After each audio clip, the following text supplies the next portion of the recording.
शोध में खुलासा। सैनिटाइजर के 50 से 60 दिन तक लगातार उपयोग करने से कैंसर और त्वचा रोगों का खतरा। गुड मॉर्निंग दोस्तों, कैसे हैं आप सब। उम्मीद करती हूँ घर पे होंगे और स्वस्थ होंगे और सिर्फ साबुन से हाथ धो रहे होंगे। जी हाँ दोस्तों, आपको कुछ पता चला कि जिस सैनिटाइज़र का उपयोग इस वक्त सारी दुनिया कर रही है वो जानलेवा भी साबित हो सकता है।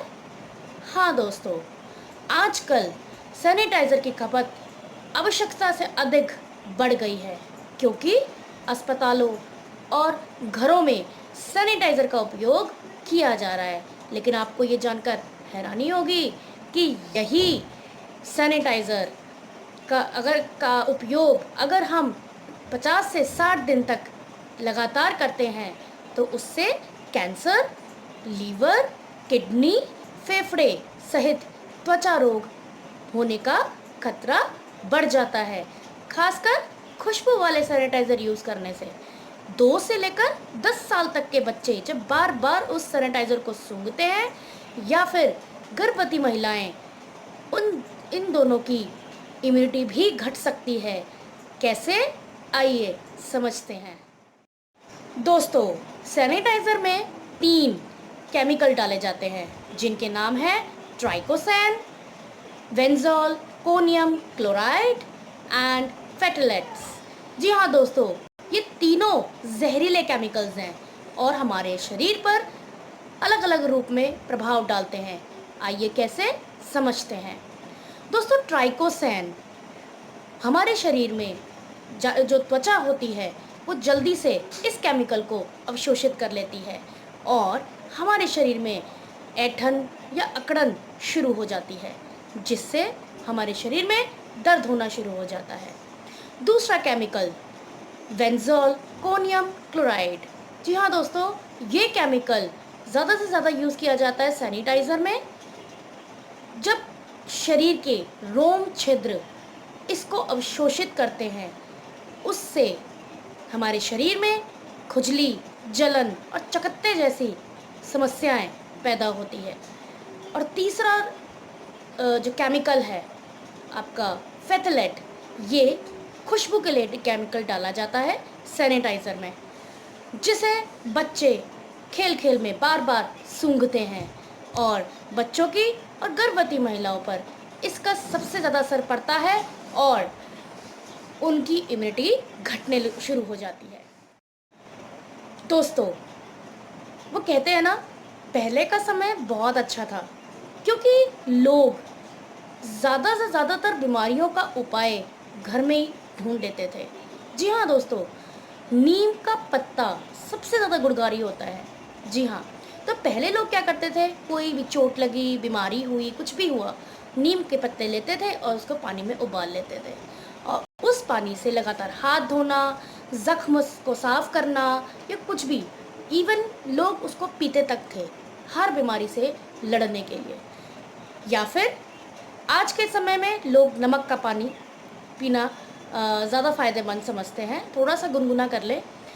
रही बात कि आजकल लोगों के पास समय नहीं है या आदत पड़ गई है कि थोड़ा आलस करने की, तो इसके लिए अगर आप इन दोनों में से कोई भी उपाय नहीं कर सकते तो सैनिटाइज़र का उपयोग बिल्कुल बंद कर दें और आप ज़्यादा से ज़्यादा डिटॉल हैंड वॉश या साबुन का इस्तेमाल कर सकते हैं। सेलवन साबुन या उसका हैंड वॉश यूज़ कर सकते हैं या नीम युक्त साबुन आती है मार्गो, और जो हमारी बहुत ही पुरानी एक साबुन है, भारतीय साबुन है हमाम, आप उसका इस्तेमाल करें और ज़्यादा से ज़्यादा सिर्फ साबुन से हाथ धोएं।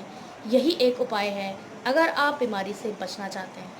और सबसे महत्वपूर्ण और इजी सा उपाय है खुश रहना और पॉजिटिव रहना। अगर आप खुश और पॉजिटिव हो गए ना ज़्यादा से ज़्यादा, देखिए ये कोरोना ना फटाक से भाग जाएगा। जी हाँ दोस्तों, तो ये उपाय करते रहें और घर में सुरक्षित रहें। दोस्तों, अब खुश और पॉजिटिव रहने के मंत्र आपको कैसे पता लगेंगे। आपको पता ही है कि मैं हर बारी मेरे किसी, चाहे स्टोरी ले लीजिए, पोएम ले लीजिए या आप जैसे मैं बॉडी लैंग्वेज के पार्ट्स डाल रही हूँ, अंत में मैं कुछ ना कुछ ऐसा कुछ बताती हूँ जिससे हमें बहुत बड़ी सीख मिलती है, कुछ पॉजिटिव सीख मिलती है और हम उस पर सोचने लग जाते हैं। तो इसी तरह आज भी मैं आपके लिए कुछ मंत्र लाई हूँ खुश पॉजिटिव रहने के लिए। आइए सुनते हैं। दोस्तों, जो लोग अपनी ज़िंदगी में खुश और संतुष्ट रहते हैं, उनका मतलब ये नहीं होता कि उनके घर में सब कुछ ठीक है। कभी हुआ ऐसा किसी के घर में सब कुछ ठीक हो? नहीं ना। लेकिन वो खुश और संतुष्ट क्यों रहते हैं? क्योंकि वो हमेशा अच्छा सोचते हैं, हमेशा सकारात्मक सोचते हैं। देखिए, परेशानी और दुख तो सबके ज़िंदगी में आते ही हैं। आज भी, आज के दिन में भी सब कोई किसी ना किसी के साथ कोई ना कोई परेशानी है। लेकिन अगर उस परेशानी को लेकर बैठे रहेंगे तो कुछ हो सकता है? कोई सॉल्यूशन निकलेगा? नहीं ना। तो खुश रहिए ना, छोड़ दीजिए सब कुछ भगवान पर, भगवान देखेगा। हाँ, अगर आपके बस में उसको सॉल्यूशन निकालना उसका, तो ज़रूर निकालिए। नहीं है तो थोड़ी देर आप उस अपने माइंड को डाइवर्ट कर लीजिए उस चीज़ से जो आपको नेगेटिविटी दे रही है। तो दोस्तों, मैं आती हूँ पुनः अपने विचार पे कि जो लोग अपने जीवन में संतुष्ट और खुश हैं, इसका मतलब ये नहीं कि उनके घर में सब ठीक है। सिर्फ उनकी सोच अच्छी और सकारात्मक है। अच्छी सोच, अच्छा विचार, अच्छी भावना मन को हल्का कर देती है। तो दोस्तों, आप भी अपने विचार को पॉजिटिव और अच्छा और अपनी भावनाओं को अच्छा बनाएं। देखिए, कि कोरोना भी हमारी ज़िद के आगे टिक नहीं पाएगा। दोस्तों, एक बार चंद्रगुप्त ने चाणक्य जी से पूछा, भाई जब किस्मत में लिखा है कि नहीं है ये चीज़, जब किस्मत में है ही नहीं तो उस चीज़ के लिए कोशिश क्यों करें? तब चाणक्य जी ने बहुत ही गंभीरता से और सकारात्मकता से इसका जवाब दिया कि क्या पता किस्मत में लिखा ही यही हो कि कोशिश से ही मिलेगा। जी हाँ दोस्तों, कई बार हम शायद आलस में या फिर नेगेटिविटी में सोचते हैं कि भाई ये काम तो होने से रहा। मैं अपनी ही बात बताती हूँ। जैसे कि मैं यूट्यूबर हूँ और डेली या फिर एक दिन छोड़कर एक या 2 दिन छोड़कर एक मैं वीडियोस डालती हूँ। मुझे भी औरों की तरह लगता है कि भाई मेरी भी भाई व्यूज़ होने चाहिए, मेरे भी सब्सक्राइबर बढ़ने चाहिए, मेरे भी ये होना चाहिए, मैं भी पॉपुलर होनी चाहिए यूट्यूब पे, या मेरे विचार पॉपुलर होने चाहिए। तो कभी कभी मन में आता है, लेकिन मैंने एक ही चीज़ सीखी है दोस्तों, अगर मैं ये सोचकर चलती ना तो आज मेरा यूट्यूब चैनल कब का बंद हो चुका होता। नहीं, मेरा मन साफ है। मैं ये सोचती हूँ कि मैं जो कुछ पढ़ती हूँ, कोई नई चीज़ मुझे दिखती है, तो एटलीस्ट आप दुनिया को बताओ तो सही। यही समय है, ये जो लॉकडाउन हुआ है ये इसीलिए हुआ है कि हम अच्छी अच्छी बातें सोचें। हम अगर नहीं सोच पाते, हम नहीं देख पाते, तो एटलीस्ट दूसरों के ज़रिए सुने। तो सिर्फ मैं अपने विचार आप लोगों के सामने रखती हूँ और कोई मंशा नहीं है मेरी। हाँ, आप खुशी से, अपनी खुशी से मेरे को सुनते हैं, मेरी वीडियोस को लाइक करते हैं, शेयर करते हैं और सब्सक्राइब करते हैं, उसके लिए बहुत बहुत धन्यवाद। इसके लिए हमेशा आभारी रहूँगी और यही चाहूँगी कि अपना सहयोग मुझ पर बनाए रखें, बढ़ाते रहें। तो दोस्तों, यही चीज़ मैं आपको कहना चाह रही थी कि ज़िंदगी में हमेशा अच्छा सोचिए, थके ना, और कोशिश करते रहें, चाहे उसमें सफलता मिले चाहे ना मिले। आपका मन शांत होगा, आपके दिल की इच्छा पूरी होगी। That's it. आगे कहते हैं कृष्ण भगवान की कृपा का कोई समय नहीं है, कब हो जाए। तो इसीलिए दोस्तों, आप भी लाइन में लगे रहिए, क्या पता मुझ पर भी हो जाए कृपा, या आप पर भी हो जाए। इसलिए कभी भी कोई मौका ना छोड़ें कृष्ण की भक्ति में या कृष्ण को याद करने में। उनकी कृपा कभी भी बरस सकती है। दोस्तों, ज़रूरत से ज़्यादा मिले उसे नसीब कहते हैं। जिनके पास है तो भी रोते हैं कि मेरे पास तो कुछ नहीं है, वो बदनसीब होते हैं। जिनके पास है भी कम और रहते भी संतुष्ट हैं, उसे खुश नसीब कहते हैं। तो मुझे लगता है आप लोग भी खुश नसीबों में ही है ना दोस्तों। जैसे दोस्तों, हम शरीर को स्वस्थ रखने के लिए फ़िल्टर किया हुआ पानी ग्रहण करते हैं, क्योंकि पानी ही इस वक्त सबसे ज़्यादा ज़रूरी है हमारे शरीर के, हमारे जीवन के लिए। तो उसको भी हम फ़िल्टर करके पीते हैं, क्योंकि हमें जैसा लगता है कि पानी में मिट्टी होती है, तो हम लोग फ़िल्टर करके पीते हैं। इसी तरह अगर आपको किसी सामने वाले व्यक्ति, आपसे कोई व्यक्ति बात कर रहा है, चाहे आपके सामने कर रहा है, चाहे मोबाइल से कर रहा है, आपको मैसेज भेज रहा है, कुछ भी है, अगर आपको उसका विचार गलत लग रहा है, तो उन विचारों में से कुछ शब्द ऐसे ढूंढिए जो आपको खुशी देते हैं। जैसे मेरे एक दोस्त हैं, उनको किसी ने कह दिया कि तुम तो वेले हो, सारे दिन पता नहीं क्या क्या करते रहते हो, हम तुम्हारी तरह वेले नहीं हैं, तुम्हारे पास तो खाली समय है, तो तुम ही करो जो करना है, मेरे से मत कहो करने के लिए। तो कहने को ये बहुत बड़ी बात है कि जो हमारे दिल को बुरी लग सकती है, लेकिन इसमें भी देखिए, खाली समय है तुम्हारे पास तो, हमारे पास तो नहीं है। इसका मतलब क्या है कि आप सही हैं, आपके पास खाली समय है, आप इंजॉय कर रहे हैं अपनी लाइफ को। सामने वाले पास समय खाली नहीं है, वो इतना बिजी है, यानी किसी न किसी भेड़ बुन में लगा हुआ है, तो वो क्या सोचेगा? वो कुछ पॉजिटिव तो सोच ही नहीं सकता ना। तो यही चीज़ है, लोगों के विचारों को फिल्टर करके अपने अंदर ग्रहण करें।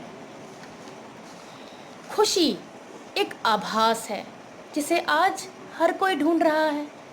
दुख एक अनुभव है जो आज हर किसी के पास है। जीवन फिर भी जिंदगी में वही कामयाब है जिसको खुद पर विश्वास है। जी हाँ दोस्तों, आपको भी खुद पर विश्वास रखना है कि मैं सकारात्मक हूँ, मैं खुश हूँ, मैं मस्त हूँ और मैं एक ना एक दिन इस बीमारी से छुटकारा पा जाऊँगा।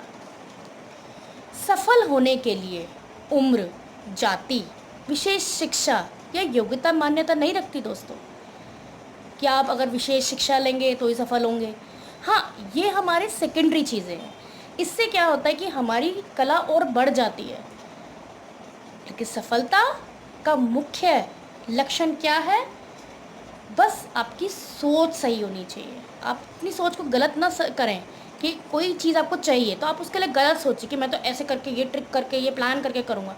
नहीं, अच्छी चीज़ सोचें, अच्छे बने रहेंगे तो किसी ना किसी दिन उसको पालेंगे। कभी भी हार ना माने दोस्तों, क्या पता आपकी अगली कोशिश ही आपको आपकी मंजिल तक पहुंचा दे। तो इसीलिए कभी हार ना माने। उदास होने के लिए दोस्तों उम्र पड़ी है, नज़र उठा के देखिए, सामने जिंदगी खड़ी है। कभी न जाने दें अपने होठों की मुस्कान को, कभी न जाने दें अपने होठों की हंसी को, क्योंकि आपकी मुस्कुराहट के पीछे पूरी दुनिया पड़ी है। यानी कि हम भी इस दुनिया में आते हैं, मैं भी इस दुनिया में आती हूँ और मैं चाहती हूँ सब पूरी दुनिया खुश रहे, मुस्कुराती रहे। तो मैं भी आपकी खुशी के पीछे पड़ी हूँ, मैं भी आपकी मुस्कुराहट के पीछे पड़ी हूँ कि मुस्कुराइए, मुस्कुराइए, खुश रहिए। So stay happy always.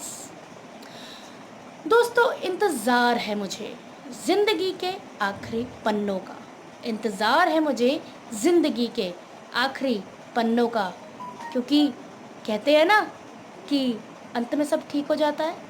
आपने मूवी भी देखी होगी, अगर कितनी भी परेशानियां हो मूवीज़ में, कहानी में, अंत तक सब ठीक हो जाता है ना।